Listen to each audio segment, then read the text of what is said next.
Okay, so the next item is Treasurer's report. Treasurer's report.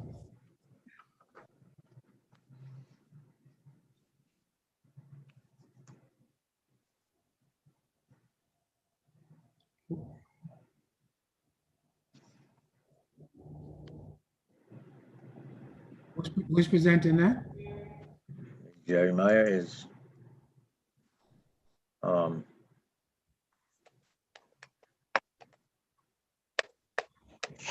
she's on there, but she's muted. She's coming.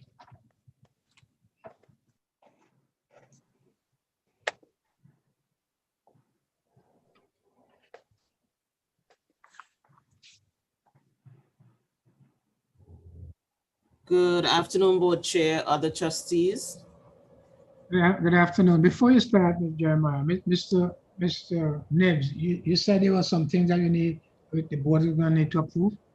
No, I said we have to approve the treasurer's report, and we have to approve certain things in in regular session. So you said you won't lose a quorum. So I said, What is it you have to approve in regular session?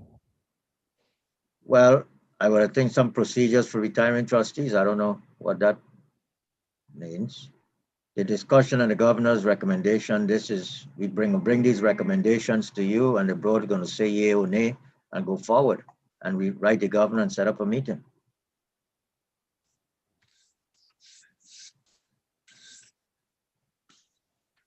Okay, that's very comfortable. Okay, go ahead, Ms. Jeremiah.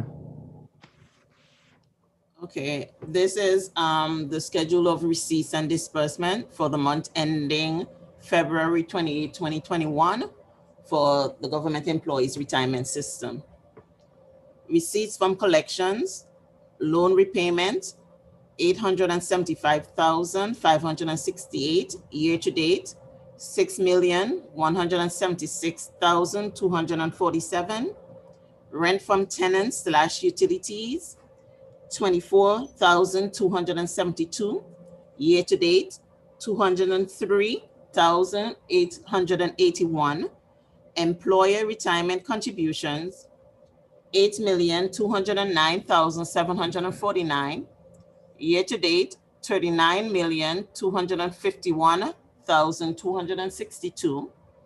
Employee retirement contributions, 4,211,539 year to date, 19,973,371. Parking facility, 1,280 year to date, 4,220. Miscellaneous, 22,861 year to date. $4,910,052 for total collections of $13,345,269 year to date, $70,519,033. Disbursements, annuity payments, 21,624,577 year to date, 109,529,443. Administrative expenses, 1,330,411 year to date, 5,908,509. Personal loans, 5,415 year to date, 117,460. Mortgage loans, 13,175 year to date, 71,259. Retiree loans, 867 year to date, 4,000. There is nothing for auto loans. Refund of contributions, 1,064,388 year to date, 3,634,851 for a total disbursement of 24,038,833 year to date, 119,265,521 for a net cash deficit of 10,693,564. Year to date, 48,746,488. Before you move on, Ms. Jeremiah and Mr. Nibbs. So, and I like all the other board members to chime in there if necessary. So, what is the message or the meaning from that schedule? I mean, we get it every month and you walk us through it and, you know, you read it.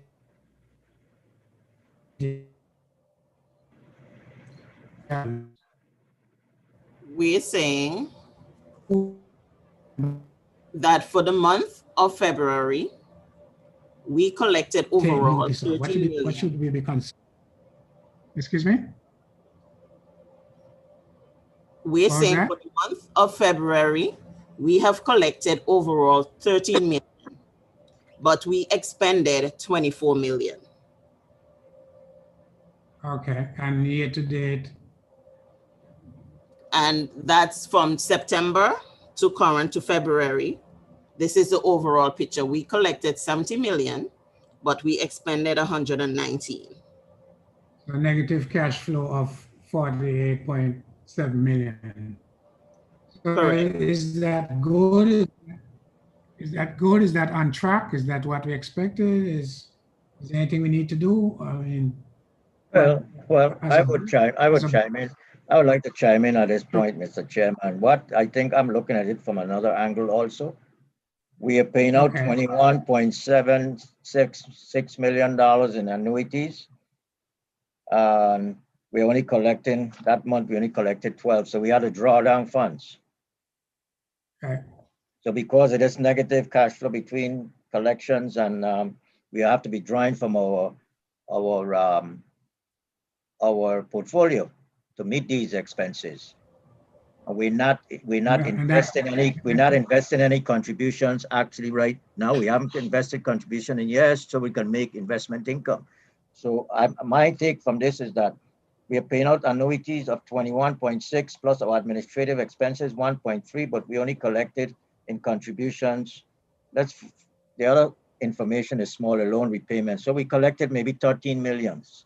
So that's a big difference of 8 million or close to $10 million. So where do we get those funds from?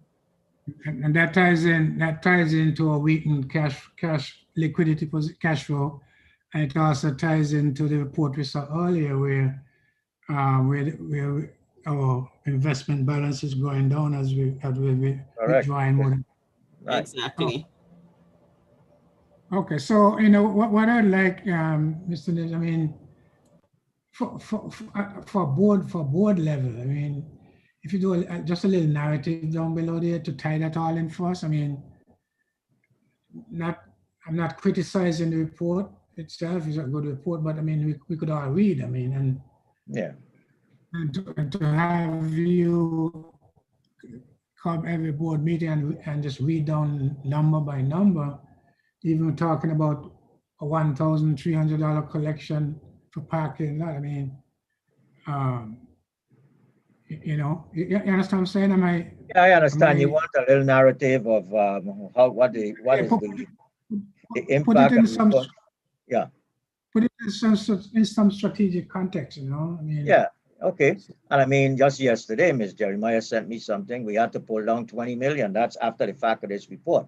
We could put that in there as an aspect that we had to pull down 20 million in March just to read payroll and all of that stuff in advance. Right. Just a brief thing, not a lot of pages. Yeah. But I mean, just to summarize the report, to give it some context. So at the board level, what that means, and you know, I guess we're gonna see the Haven Mall one coming up next. That's the next one. Is that in there? Jeremiah will deal with that. We usually have one for a separate one. She has it. It's okay. And then, so we'll put that in the context of the discussion about the mall and the sale of the mall and the whole cash flow thing, and put it in context of what the governor is asking us to do in terms of getting involved in a loan program when our cash flow position is of major concern. So just tie them all together. So, at the board level, we get a sense for what on a strategic level, what that means. Okay. Mr. Chairman, you follow me? Yeah, I think I have a. Yes. Okay, I mean, the report is there, and it's a good report. I've said that before. We had our little things earlier, and we correct that.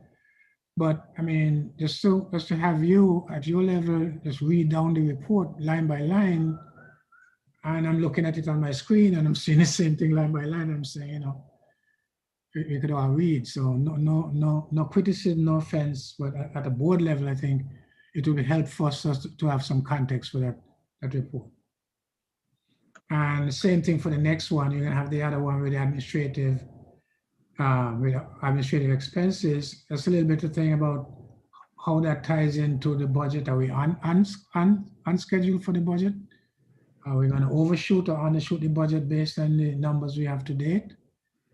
And we'll talk about that on the next slide that you have, I guess. And I don't see the one for the. Oh yes, it's there. Okay, so go ahead, Mr. Chairman. I don't know if any other board members have any thoughts about that. Chair, Yes, sir. if you go back to the initial meeting when I came on, I did explain to you prior to coming on this board, prior to going sitting to the Senate, I had watched about 7 of these meetings on the Zoom, on the internet. And I explained to you then, probably in the second meeting, I followed up and I said to you that we just come here and we have numbers being read. I am happy today that we have come full circle to a particular point. Yes, we need to summarize it all up, but we also need to add to that report what we can do with those assets, Chair. Not to sell the assets, but what we can do to develop so that we can start to bite in to this monthly debt, so we don't have to keep drawing down so much.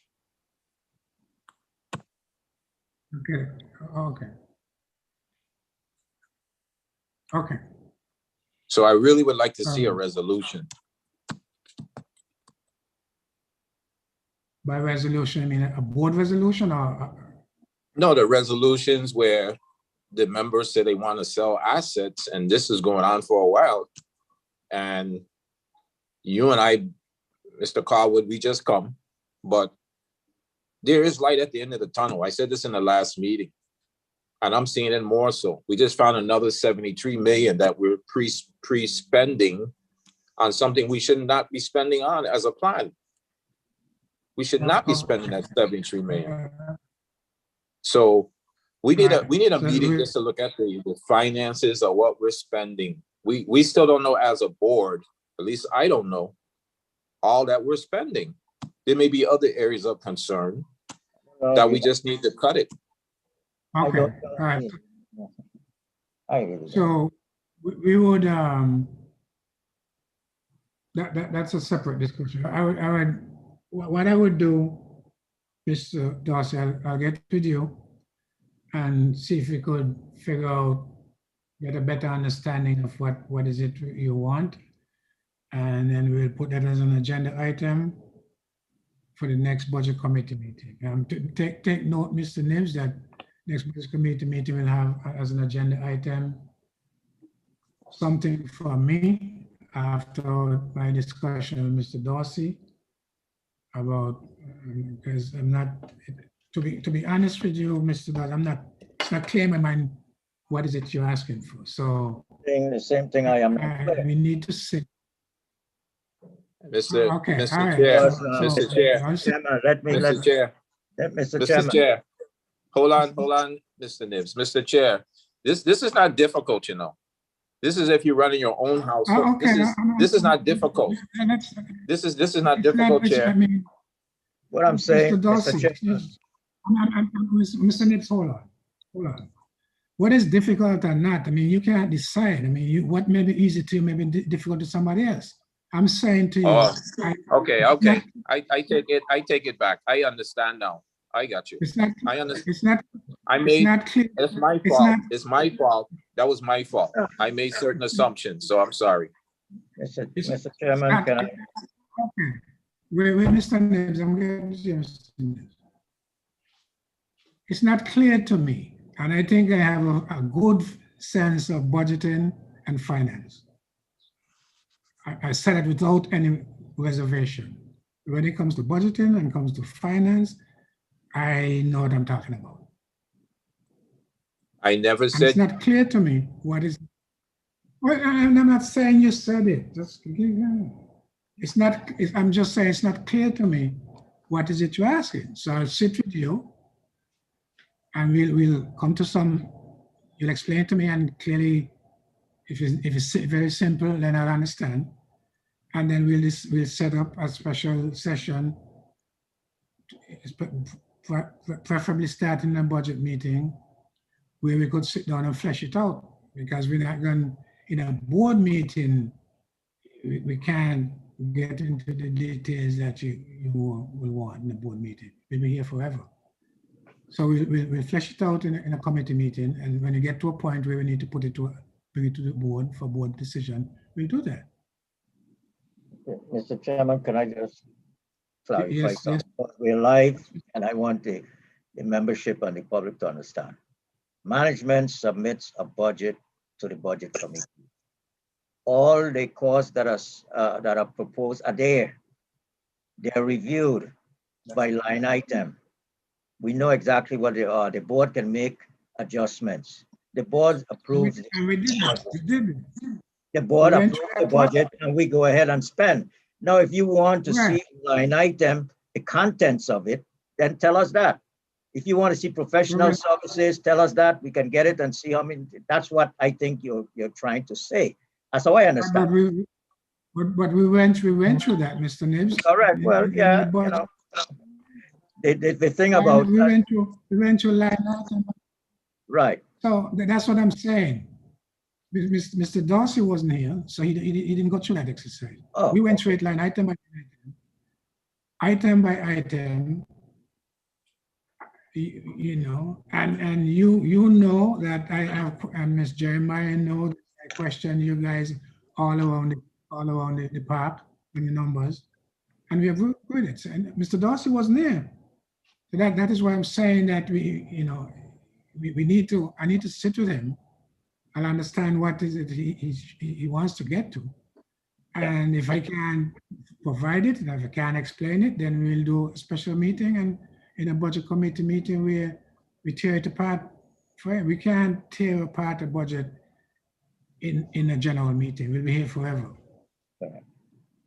Okay, so we have a deal with Mr. Dorsey that I will sit with him before the next budget committee meeting, and I'm asking you to remind me to make sure it's on the agenda. So we'll figure out what is it he wants clarified. And we'll take it from there, because we can't do it in a board meeting. Okay, in regards to the sale of assets, like I told you, I did my research, and I know that it happened in a board retreat because we were discussing the dynamic asset allocation. I cannot find a resolution saying that the board said to sell assets, but it's embedded into the dynamic asset allocation because the dynamic asset allocation was going from where it was in 2016 or something like that through liquidation.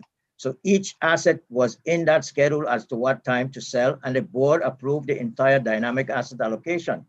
But he's asking me to give him a resolution, and I'm telling him I don't think there's a resolution approving the dynamic asset allocation where the sale of the assets are embedded into that allocation. That's. But Mr. Nibbs, can you find the document where the board approved it? Dynamic asset allocation, yes. Well, give that But to he him. didn't, no, but he was asking me for a resolution. I didn't think he understood that it was not a separate resolution, just saying sell assets. We know when we came to the board with Carambola. Carambola was a resolution to sell Carambola. I think we had a special resolution for that because we brought it to the Carambola board to the full board. But I'm saying to sell all the assets, it's embedded into the dynamic asset allocation summary that we did with Makita and the investment people. And the board approved the dynamic asset allocation where those assets are embedded to be sell at a certain period of time. So Mr. Nibbs, that is what Mr. Liger is saying. Then that is the resolution. He didn't ask me for that. I explained that to Mr. Dorsey that it's embedded in, but he wanted to see a special just for the assets, and I told him no. I don't think I can find that. I was looking all over the place. Mr. Nibbs, that's why I said, hold on, Pedro, because we are reacting to what he's asked for. I think we need to react to what information he's trying to get to. He may not be asking for what, you probably will give him what he asked you for, and then he still doesn't get him where he wants to. That is why I think, he's asking you for specific things, and I'm not sure in my mind whether what you're saying, what a little bit I understand what is it he's trying to get to. I'm not thinking that what I'm hearing you saying is going to get him what he wants for. I think we need to focus on what is it he wants to know, and then we'll take it from there. If you say he's asking for a resolution, and you said there's no resolution, or you said there's a resolution. I didn't find any, and I don't know if Attorney Williams can go back, but I went through all my files for board meetings, looking at the votes. I looked at to see if there was a resolution of motions done from the minutes. I didn't see anything. I know that it was done when we approved the dynamic asset allocation, because all of the sale of assets are embedded into when they should be sold. What if you find the resolution you sent to him? Well, I will look for it. Yeah, okay, I'm saying, okay, let's assume that tonight you find the resolution and you send it to him. Yes. You send the resolution. Does that satisfy his question? I don't know. Yeah, that's what I'm saying. I don't think that was, we need to figure out, I'm trying to understand what is it he wants, what I'm saying, rather than reacting to what he's asking for. And that's why I said I would like to sit with him, and we go through it in a session where we could dig into it. We can't do that in a board meeting. We'll be here all day. The board meeting is for the board to make. Chairman Bory, I just wanted to go back and say, that I was not trying to question your qualifications. That's not was the point of what I was saying. I was just trying to explain to you. No, I was just trying to explain to you. Right, I wasn't doing that. That's not who I am. When I asked for the resolution, because since I've been on the board, if you go back in the minutes, that's always been said to me, there's a resolution. So I'm asking for what I was told. It's easy. You can go back in the minutes and you'll see that that's what I was told coming onto the board. I only asked for a copy of the resolution for all the different assets because I was told it was a resolution. If it's something else with a different title, then that's what I would ask for. So I think that's pretty straightforward. Okay, Mr. Nibbs, try to find this resolution and send it to Mr. Dorsey. I'll send him a copy of the dynamic asset allocation. So that was approved by the board? That was approved by the board, and embedded in there was the sale of the assets. You have the board. You have the board approval. I'll go back here. The board approved the dynamic asset allocation. Yeah. Okay. Send to him. And so remember, Bory, Chairman. Sorry, yes, Chairman. I also asked in the previous meetings for each of those assets. I only got one for Haven site. I did not get for the other assets that the board is looking to sell as to what was done in terms of what was being proposed to develop those properties, develop those assets, so that they could start making money for the system. I did request that. However, You see that, Mr. Nims? Mr. I know that Mr. you're giving me Chairman, Mr. Chairman, I indicated to Mr. Barry, the two raw pieces of land, we had drawings and conceptual drawings, and there was a plan. The board has abandoned that plan. I don't understand, you know, we don't have any money to build it unless you go into a public-private partnership or something like that. You don't have any monies to build no hotel and convention center and all of this stuff. But I mean, there are things, if I don't have them, Geridian Design Group has a full set of plans. Also for the St. Croix property. But it takes time. Give me some time to get this because you're asking me for other things too. So, I mean, you know, like I told you last week, send me an email, tell me what you don't have, a listing, and I will get, but it takes time to get the stuff. Some of the stuff I may have to go back and get the drawings and the things that you want from Geridian Design Group. Let's move on. I think, you know, let's decide that we're gonna, I'm gonna get with Mr. Dorsey and get a clear understanding of what his concern is and what is it he's trying to get to. And we'll hash it out, whatever it is, in a budget committee meeting. And then we'll take it from there. Do me a favor, Chairman. When you get what you believe you're gonna get when we sit down, you'll find out that we're saying the same thing, you know. Okay. I would like to have the paperwork, and that would just verify it. But we're gonna deal with that when we sit down. I have a meeting to finish. we have a meeting to finish. Yes. Thank you. Next item, where are we at? I don't remember where we are on the agenda. Need to approve the Haven site Okay. presentation, Haven site mall numbers. Ms. Stein didn't finish her report, right? No, she did not. Okay, so Ms. Jeremiah, apologies, continue. All right, this is the Haven site's operation for the month of February. Total collections, 248,629. Year-to-date collection, 1,125,107.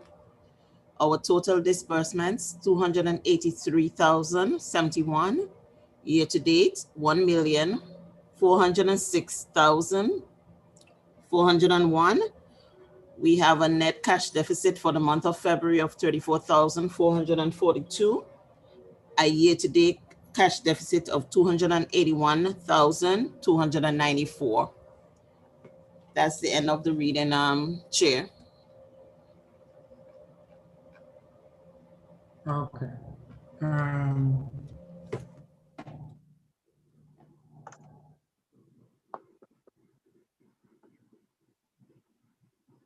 Okay, any questions? And any other comments you want to make about the report? Mr. Nibbs or Ms. Jeremiah? Any other questions? No. Do we hear a motion to accept the report? I move to accept the report. You have a second? Mr. Chairman, this is Liger. I second. Trustee Calwood, A second then. Roll call? Trustee Calwood, Yes. Trustee Dorsey, Yes. Trustee Valiger, Yeah. Trustee McDonald, absent. Trustee Smith, absent. Chairman Barry, Yes. 4 yes, 2 Yes. absent. 4 yes, 2 absent. Okay. So report is accepted.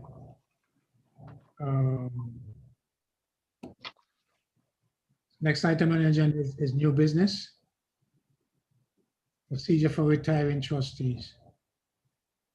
Who speaks to that? I don't know. I didn't put it on the agenda. I'm not sure. I see a resolution here, resolution number Oh, that's what, 9/21. I think that's what it is. I'm not sure. I think that's okay, what, all right. All right, okay, so that's not a procedure. I mean, I think I had a discussion about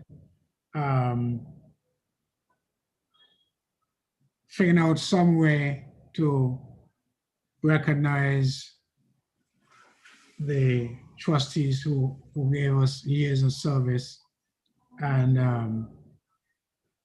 have moved on. And I guess that's my bad there. I was supposed to get a resolution. What I want to propose is that the board pass a resolution just of appreciation for the service of retiring board members. And some of these board members have been on for many years, operating on terms that have long expired, and continue to operate just to make sure we have a quorum without being reinstalled. I guess in at least two cases, it's been so long they're no longer eligible for reinstallment. So I would pass on that issue, and I'll flush that out some more and revisit that for the next board meeting. But that was the idea, and I asked for that to go there, and I didn't know what I needed to do to follow up on it. as you know, there's a, But Mr. Chair, based on what you indicated to the board's assistant that she spoke to me, I prepared resolution. I don't know if you got a chance to look at it. I think that's what Mr. Nibbs is referencing. Yeah, I think I had a quick look at it, and I wanted to tweak it some more. And because I Okay. wanted to be in a form where the board will approve it specifically. So, okay. So I table that one for this meeting, Mr. Nibbs. So the next item is the discussion. yes. As you know, I read, Point of information, Chair, Yes. Mhm. on the resolution. You don't want to approve what you have and then make amendments? No. Okay. All right. Thank you. Okay. Yeah, Mr. Nibbs. okay, on the second item on the regular session, new business, as I indicated during my reading of the correspondences, that the governor sent us a letter on February 25th, 2021, and we looked at it, and we would like to respond to him. We did have an initial response to him. However, this is more in-depth as to the contents of our member education and communications, what we're doing. So I'll let Ms. And the responses, which was submitted yesterday afternoon, you should have a separate email on that. It's by paragraph. So I'll let Ms. Glendinning Gums discuss paragraph 3 and paragraph 3 of the letter in regards to the type of webinars and member education programs that we have. So you're saying that this response was sent to the governor? No, sir. It was not sent to the governor. Remember, we discussed it and he said, well, I'll bring it to the board because the governor in his letter said he would like to speak with, he said you, which I guess he meant me and the board about these issues. Right. So I say I'll bring it to the board and let them know where we are. If they have any changes or they have any concerns or additions, deletions, let us know. And then we can send it on to the governor indicating this is our position and we'd like to meet with him to discuss. If that is okay with the board. Well, I think, okay, let's go ahead. I think the board will have to make a decision as to how we want to move forward, right? I mean, there has to be a board decision, particularly with respect to the loans. The loan piece, because Correct.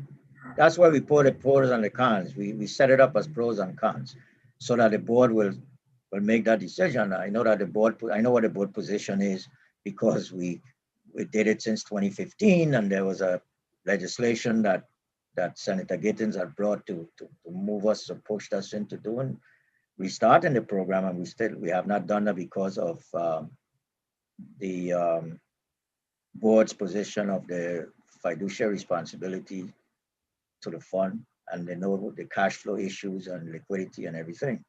So I'm just saying, if you don't want us to read it in, not read it in, but discuss it, we can have the board digest it.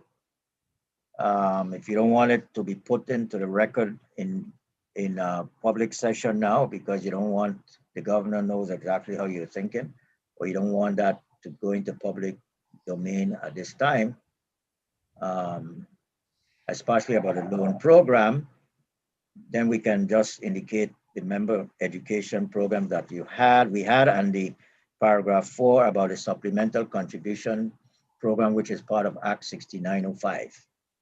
He referenced that, as a different type of like a 401k, come up with some type of employee sponsored or employee contribution program, which there is one already, which is a supplemental contribution program, which we addressed before. okay, so the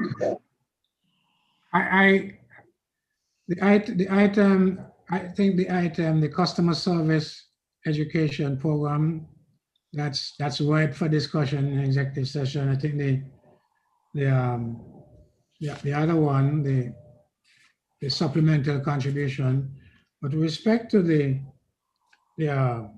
resumption of the loan program, I think that needs a full-fledged board decision before we move forward on that. I mean, okay, we have a specifically because what you said, we have, matter of fact, there's legislation that asks for there's already legislation that asks for the resumption, for the resumption of the program. And the board has made a decision not to resume, notwithstanding the legislation, because of the cash flow situation, impact, potential impact. And I don't know whether whether the situation has improved since then. I mean, the reason the board is not to resume, notwithstanding legislation. Those circumstances, in my view, I've gotten worse instead of better. So that one needs some in-depth discussions.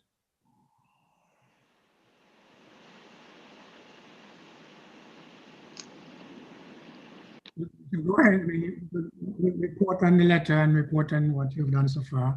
Okay, like I said, the And letter, we have a copy of the letter. I did not read it into the record fully, just summarize it, that the governor made some suggestions about member education, educating the members, especially retirees, and since there's going to be some hardships probably coming down the line in regards to investments, retirement planning, estates. So I would like Ms. Clendenin just to briefly say what we have and how we can probably modify it to take into account what the governor requested. Point of information, Chair. Yeah, go ahead. Is the board or the system in violation of the law since a law was passed to start the loan program? Are we in violation?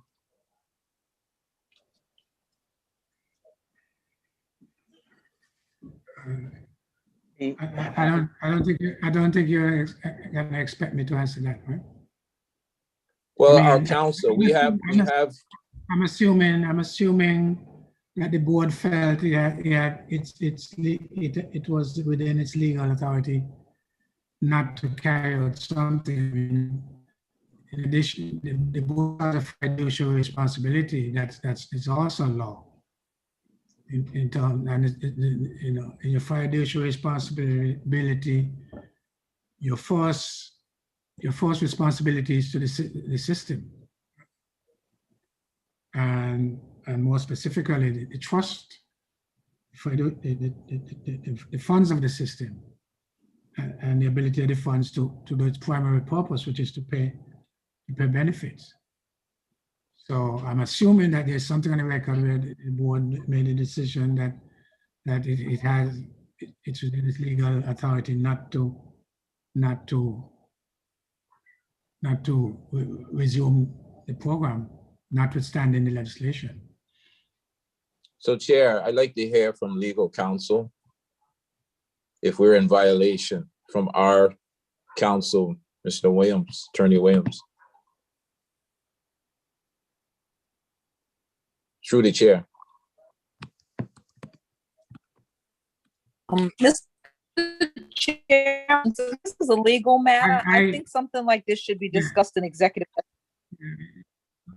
That's not what I asked, Chair. Chair, that's not what I asked. I did not ask the system.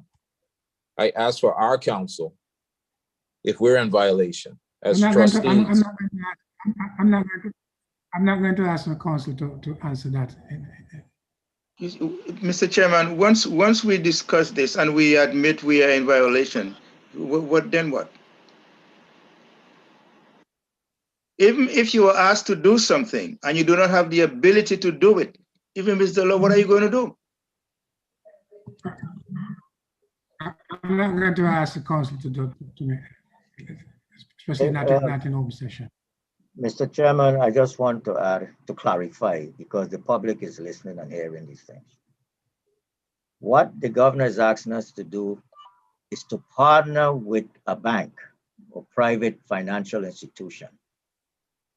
We would not be. We're gonna get to that. Oh, okay. I just want to know that. Yeah, I just want to clarify because people are going to be confused as to what was asked. But Mr. Chairman, we have had this offer prior to today. There was the credit union. There was a credit union in St. Thomas that came to us and they wanted to partner with us.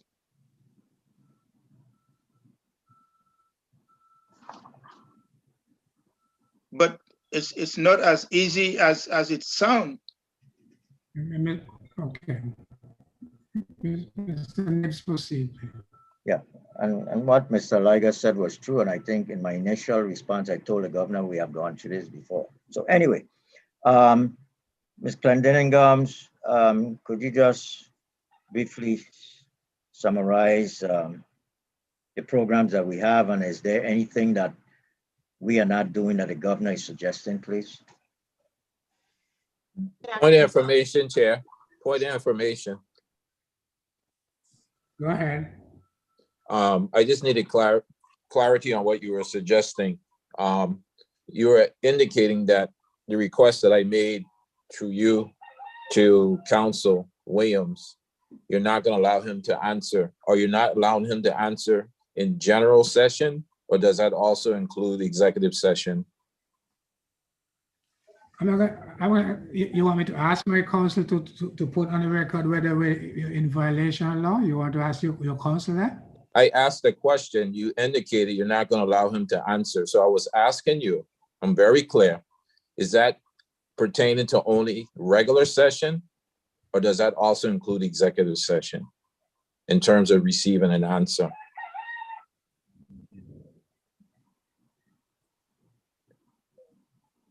We'll revisit it in executive session.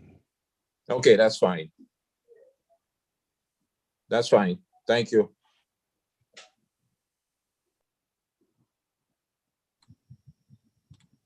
Go ahead. Listen. Good afternoon, trustees. In response to the governor's letter, the customer service, the communication and member education unit currently provides sessions pertaining to the GRS, specifically pre-retirement sessions, countdown to retirement, transition to retirement, hazardous retirement sessions, and post-retirement sessions. These sessions are designed to help members plan for their retirement. It involves the division of personnel, what you have to do as far as health insurance, your life insurance, and Social Security. We've partnered last year as of October, signing an MOA with the AARP of the Virgin Islands to expand the workshops and webinars we offer our actives and members. We're calling that series our Financial Literacy Wellness Series. Again, it began last year and it'll continue for 1 year. At the end of 1 year, we will do an evaluation of the program so to see things we can improve or add once we get that feedback. On Wednesdays, once a month, the types of programs that are offered, it talks about savings and planning, managing and protecting your assets. We do estate planning, the type of legal documents you need, kind of the difference between a will or power of attorney, the medical power of attorney, living will versus trust. Also talks about your budget and debt, home ownership, interest, building good credit habits, savings, and how you do that. And it touches on investing. In the governor's letter, he talks a lot about investing money. And what we have done is reached out to AARP for them to advise us how we can dive more into this, as well as the division of personnel who had something similar planned for the active members. So that's our communication and member education. And the investing part, we do plan to have a partnership to dive into that more for our actives and retirees.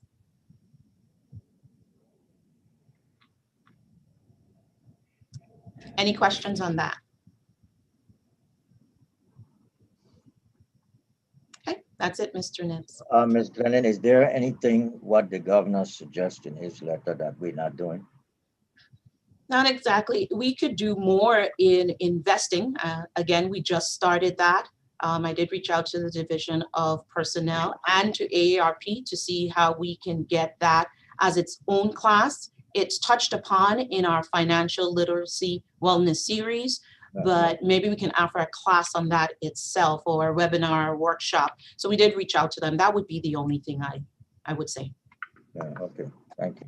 You're welcome.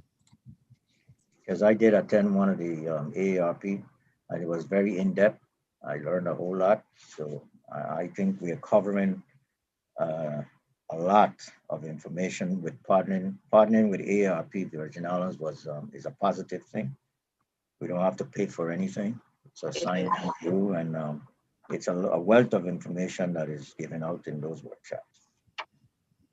Okay, I'll move on to paragraph 4 of the letter, Supplemental Contribution Program.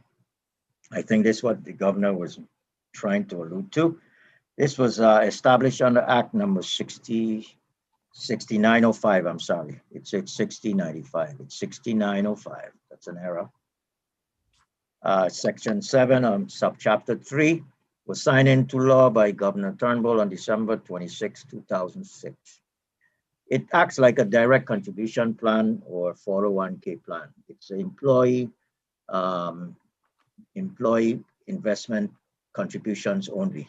The employer pays no part and does not share any of the costs or contribute any employer contributions.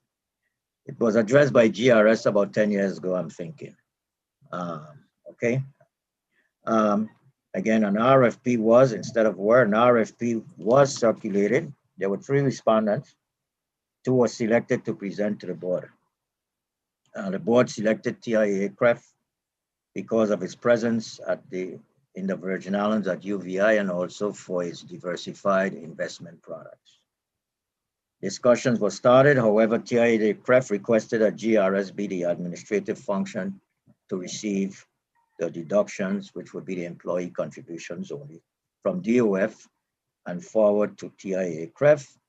The board position was that the deduction should go directly from DOF to TIAA-CREF. We didn't want to have any administrative. The only administrative thing we wanted to do was to set up the program and determine, because the law states we have to determine how the plan is going to be run and all of the requirements. We didn't want to have any other administrative function between the employee and TIAA-CREF. At that time, Department of Finance did not have the required platform to do that and would have been costly for them to implement. That was their position at the time. The project was then put on hold. TIAA-CREF has a relationship with UVI, and I know it works very well because I informed recently with the HR how that was working. Implementation of the program could be revisited. It could be. Would need to dialogue with the University of Virgin Islands HR payroll to determine what compatible platform is used to transmit the deductions to TIAA-CREF and contact TIAA-CREF to determine if they are still interested in something like this. Also, we would have to maybe discuss with DOF to determine if their platform is now compatible.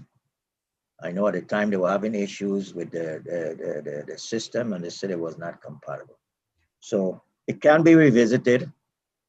It would be something between the employee and TIAA-CREF, just like an IRA, something like that, about 401k, where you have a deduction out of your, come up and you make you have some type of relationship with TIAA-CREF, some type of agreement to sign, like how much is going to be taken out of your pay every 2 weeks, and it goes, you have that agreement and finance will deduct it. You'll have to find, sign some agreement with finance to deduct your monies, and then it goes to TIAA-CREF.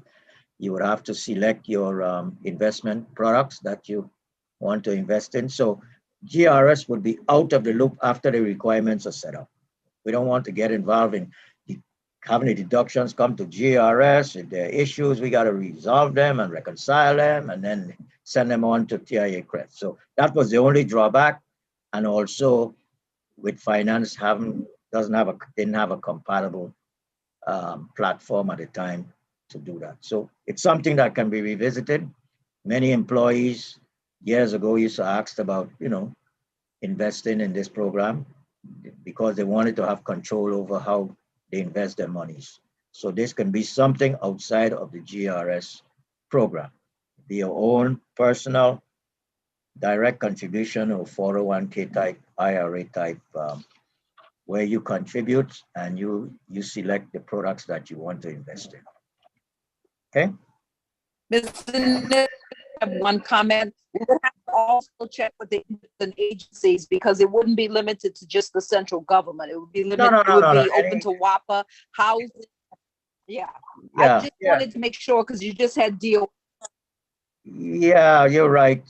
Because DOF was a problem at the time, but UVI's work has been working very well with them. So they have the platform. The person told me, Ms. Richards told me they don't have no problem at all. So it can be revisited, but like I said at the time, DOF, because we are concentrating on the majority of the members are in the central government. So we would have to, if the employees that are assigned to the autonomous agencies want to participate, we would have to determine that they have also the compatible platform to participate in the program, the agencies. Okay, but it's something that can be revisited. It's not costing us anything, GRS. What you're saying, what's the next step you see for this item? This one that I just discussed? Yeah. The next step right now would be to determine if finance have first we want to know if TIAA-CREF is still interested in participating. They're here, they partners, they have a relationship with the UVI. And we want to ask them, we want to open up this program again. Are you interested in participating? Have there been any changes since the last time? Then we would obviously have to go to, because we have to be the facilitator now. It talks in the legislation that we're going to facilitate and determine what the requirements are. There's a heavy burden on the GRS, the board, because we have to set it up and determine all the requirements and everything. It's a lengthy piece of legislation. I sent copies to the members of the board last week. But we'll talk with finance, and we'll talk with the semi-autonomous agencies, payroll, and HR units to determine if they have the compatible platform that they can talk to TIA aircraft. And then we can move forward. But we first need to know if TIA aircraft is interested. If they're not, then an RFP would have to be sent out looking for you know, individuals. Isn't there a threshold decision that we need to make, whether in fact you want to get involved at all? No. I think it's up to the member. They can invest how much they want to invest. I don't remember. I can go back to the legislation and check, but I don't remember seeing a threshold. Okay.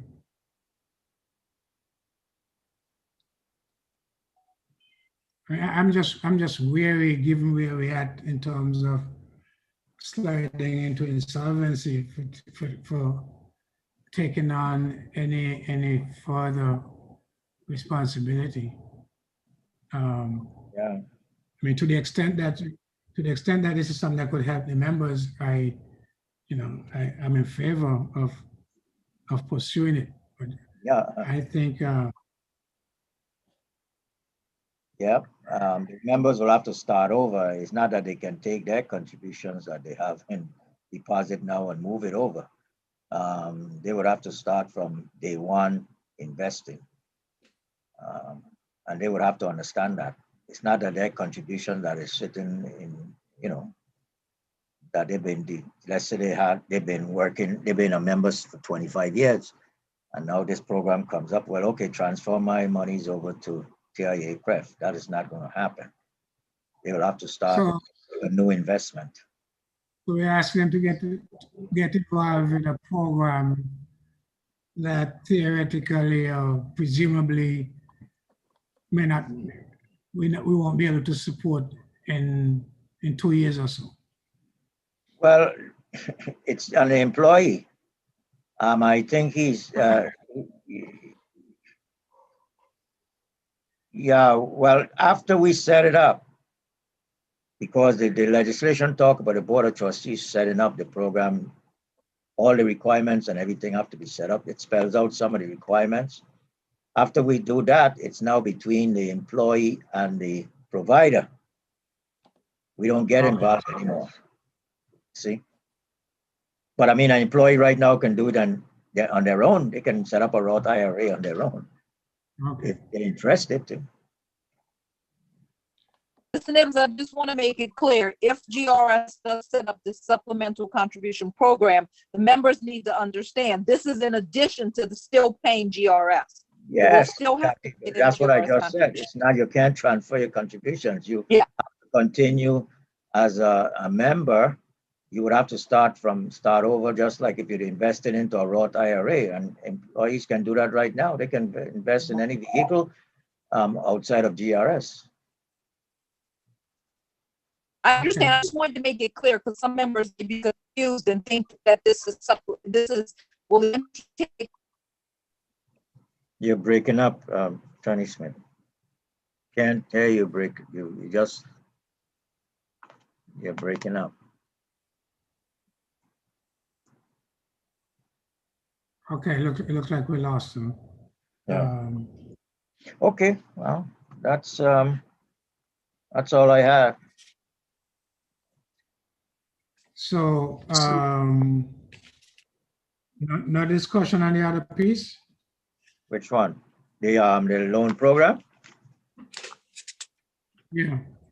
Well, all I would like to say is that this is not going, there's not going to be any responsibility on the GERS other than providing the collateral for the loan. We did put in some pros and cons. You did mention that we didn't want to discuss them until the board has flushed them out. I don't want to put anything in the public domain and get high hopes up, but we have discussed, we met with 2 of the credit unions, and we did that 2016. We did have a meeting with the St. Thomas Federal Credit Union. We did have a meeting with them on March 9th, St. Thomas and the Frederickstead Credit Union. The lady in St. Clair is going to check with the Christiansted Credit Union and Mid-Island. But presently, it's not a significant amount of monies.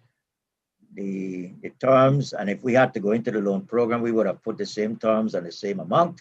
We're only looking at maybe a maximum of, let's say, 10,000 with a term of 5 years, maybe less, because the time horizon now between insolvency is about 3 years. I don't know, we may have to revisit the term. And the person must be a member of the credit union. There'll be no retirees can participate. The retirees would not be participating. And these would be new loans. So I don't want to discuss the pros and the cons right now. I think the board, I have to give the board, give them that leeway to make a decision as to what we should do, how we should present it today. But it's something that he proposed, that we looked at. We did look at it 5 years ago. However, it's coming under certain conditions now, and the loan amounts and everything. And so I'll leave it as that until the board has made their met and make their decisions. But I just want to mention that it would be a part, we would not have to put out any monies at all other than hold a collateral for the amount up to the amount of the loan. That's all. And just to be clear, I mean, once we sign off on that and we book the collateral, that becomes a liability, right? Well, yes, in a way, and my recommendation, I would have you put it in a separate, at State Street Bank, we put it in some type of separate account. And obviously, let's say, for instance, 2024 come, the member can't pay, the member defaults, the member don't pay out of pocket, then we would have to pay we'd have to pay the credit union. I'm saying. Yes, correct. So it's a liability. Yeah. Okay. And the day that they book the loan, it becomes a liability to the system. Well, yeah, it doesn't become a liability until a member defaults. I think that's my understanding. No. The contingent liability. Contingent, yes, but a contingent is not in the numbers. It's just a note. But it doesn't really become a true liability until the member defaults, if that happens. I disagree, but we'll Okay, deal with okay. that. Yeah, sure, no problem.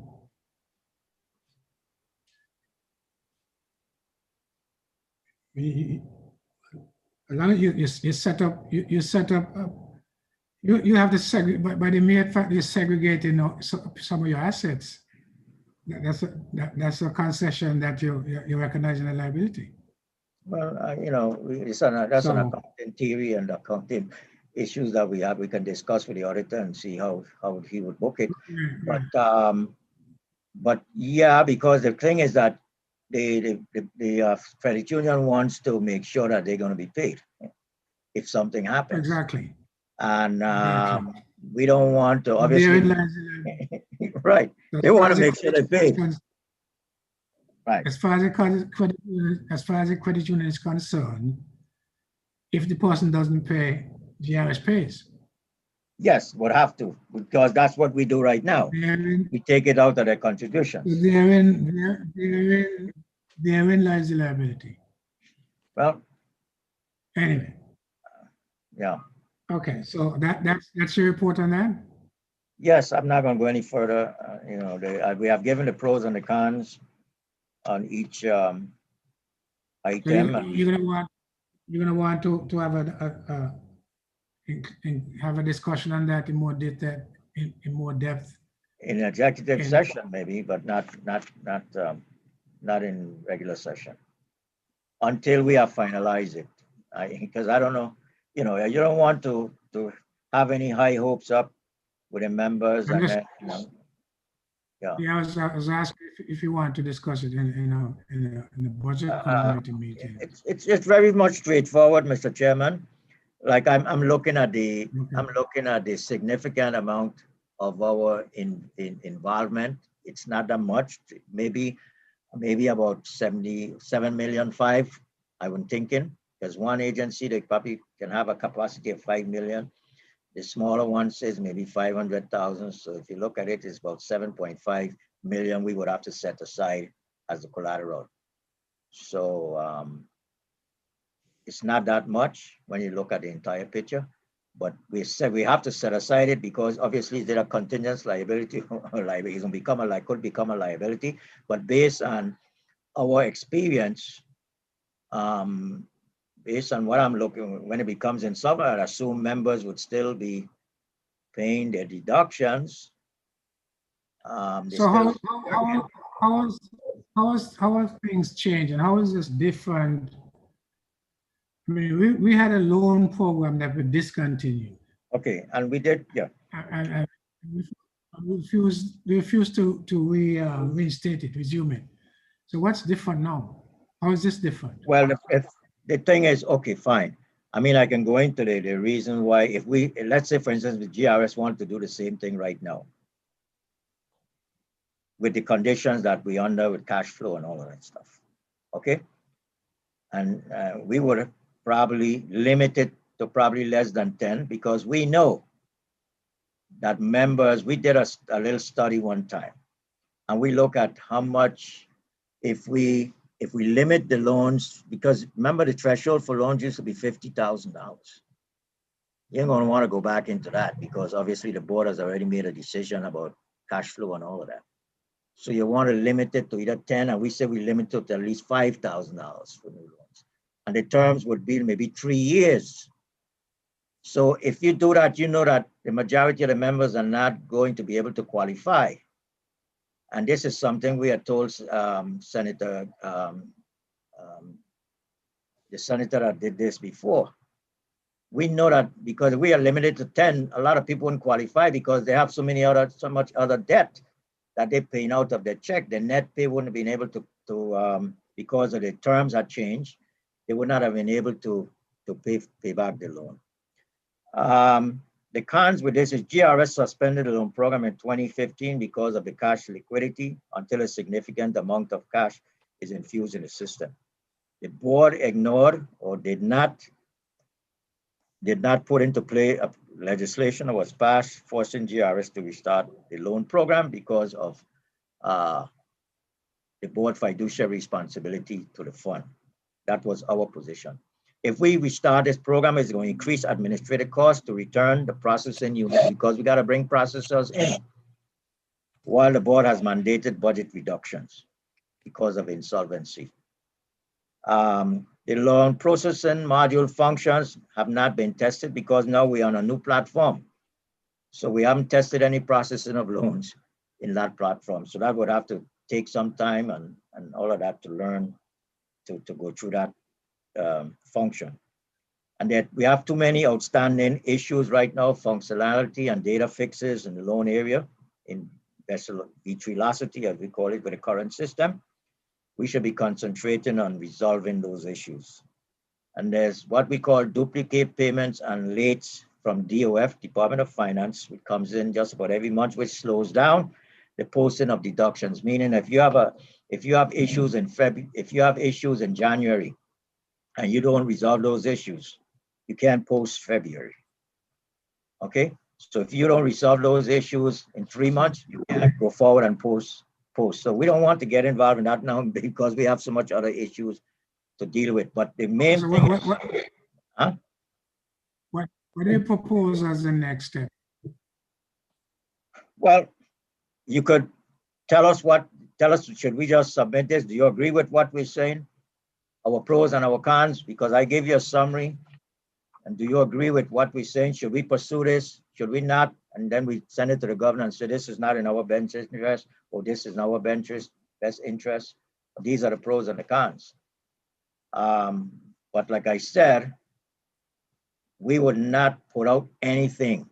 We put out any money. As a matter of fact, we may make 4% interest on the because we're going to get back monies from those the credit unions, because they will charge the rate of the 8%. So we're going to get back at least 4% of that interest that is being charged. Okay.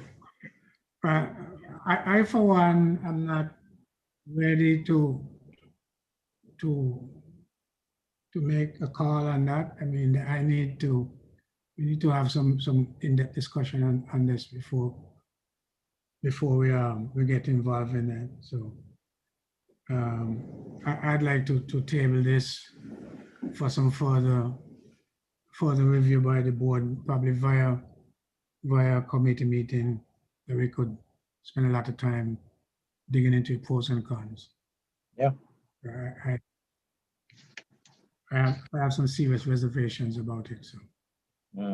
Okay. You probably guess right now. So. Okay. Chair, I have a point of information. Yes. I need to ask council another question if I can. Go ahead and ask him. Yeah, in reference to the UBI program, is my understanding from council, which was said in a previous meeting, if you work for the system, you'll have to pay into the GERS. Is that correct? If you're a government employee? No, it's different qualification. Miss Clendina, I think you know it better than us. In regards to how, I think it's only teachers maybe, and certain employees have to be GRS, be part of the GRS program. I think the faculty, some of those people, some of them are teachers at TIA CREF. I think it's administrative people, and other people have to be GRS, part of the GRS system. Is that correct, Ms. Gums? I don't know specifically for UBI, but their TIA CREF, yes, it is faculty and some other senior higher leadership type staff in TIA CREF. And all other unionized, they come to that. You said that's not my question, Mr. Nibbs. Okay. I was asking council. I hear council say if you work for the government, you're supposed to be paying into the system. That's what the council indicated for the board. That was a couple of meetings back. Yeah. So I was just trying to get clarification on that. But I'm telling you what VOBI is. We just told you. It's only certain employees. It depends on what function you are. I know someone worked in a company. I'm asking about the law, because what UBI is doing could be incorrect, Mr. Nibbs. I'm asking about what the law says. What does the law say? What does the code say? I don't know. The code. I don't know. Which council you're referring to? Pedro Williams indicated a few meetings back. It's in the minutes. If you work for the government, you're supposed to be paying into the system. If you work for the government. So I was asking, what does the law say? Not what UVA is doing. It doesn't mean what they're doing is even right. Okay. That is, Chair, Trustee, go ahead. Dorsey, that is my understanding and interpretation of the law, that if you are employed by the government of the Virgin Islands, you are automatically a member of the system and have to make contributions.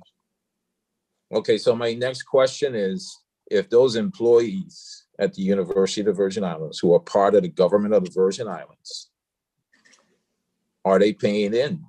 The CREF program would be an alternative investment program, but they still should be paying into the central government system, which means if they haven't been paying in, that means the university owes this government a lot of money and lost investment income. Maybe we need to go to the UVI section of the code and see what it is. how it was set up. The TRF CREF program, how it was set up? Not Yeah, exactly. that's correct, Mr. Nibbs. I'm currently doing some research now. It might be an exception that's in their enabling statute and is not listed in ours, such as the case as The casino. occurred with the Casino Control Commission, where that it was not listed in our particular section, but it was listed in their particular section. But I'm currently doing research right now. Hopefully I'll be able to find an answer by the time we get into executive session. Okay, Chair, my other question was to Mr. Nibbs. If there are employees in the system right now who are working for the government in some capacity and still receiving an annuity because they might have worked for a different part of the government. So now they're working for another part of the government and still receiving an annuity. Do we have employees in that category? There are exceptions to that. You know, the legislature, if you were executive employee and you retired from the executive branch, you can go to become a senator and continue to receive your annuity, and you receive a check from the legislature. And when you retire from the legislature, you receive another annuity. That is law. Okay, Not just the executive branch, it could be the judicial branch also. Okay, so Chair, that's just another layer of areas of concern that we really need to fix as a board. It's one government. It's one government. So we're just kind of like sending people home, requesting to send people home from this system here, the GRS system. And then we got people who are already working a full-time job, getting the same government money and still getting an annuity. Then on the back end, we're telling other government employees who work in the central government that they can't do the same thing. It's just not fair. It's just not right. And it's a void that we need to fix. It's just going on too long. Well, Either we're going to try to fix it or we're not going to try to fix it. You have to get 8 votes from the legislature to do that then, because you will be affecting them. We're not worried about the 8 votes, Mr. Nibbs. The point is, you know, there's a problem. You have to try to fix it and bring it forward as a board, as an administration. If you look at it, Mr. Dorsey, think based on materiality. If you look at it, it's not that much. We have to look at the significant funding of the system to keep the system. That stuff that is going on like that because of the law that is in place right now, it's insignificant to the big picture. It's insignificant from what standpoint, Mr. Nibbs? All that money adds up. All that money adds up. I'm just saying, all that money adds up. You're saying something insignificant to somebody who might have to be let go from your system. It's not insignificant. If I know we were going to be successful, I would go for it. I know we're not going to be successful. But Mr. Nibbs, that's not even your fight. That's not your fight. And I keep telling you, you guys, to me, you got your wires crossed when it comes to what you should be fighting. That is something that should be done. We have a legal arm of the government. That's how that should be done. You don't have to do every fight, you know. There are other agencies that can take that on because it's one government.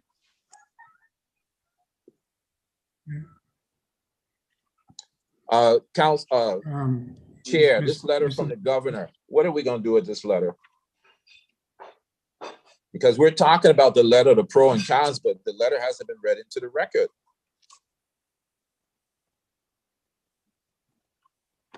You want the letter read into the record? Well, we're talking about pros and cons of what we're recommending, but people don't know what we're talking about. Unless it's a public document, they can go up on the website and read it for themselves. Then we should tell the public that. So you want us to post a letter on the website? That's your request? It should be posted so people can understand what we're talking about. We know what it is. The general public don't know what we're talking about. So, Mr. Chairman, I can read it into the record if he wants me to. No, not today. Oh, okay. You could submit it to whoever. So post it on the website. Just post it. Website. Okay. Okay, so we have 2 more items do we need to go back into executive session? Yeah. Yes. Yes, sir. Do we have a motion? Do we have a motion to go into executive session? I move that we go into executive session. Second?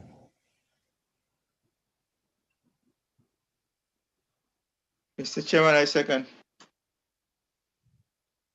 Moved and seconded. Roll call. Trustee Colwood, Yes. trustee Dorsey, No, trustee Liger, Yes. trustee McDonald, absent. Trustee Smith, absent. Chairman Barry, Yes. the chair, 3 yes, 1 no, 2 absent. Okay. The two items we have left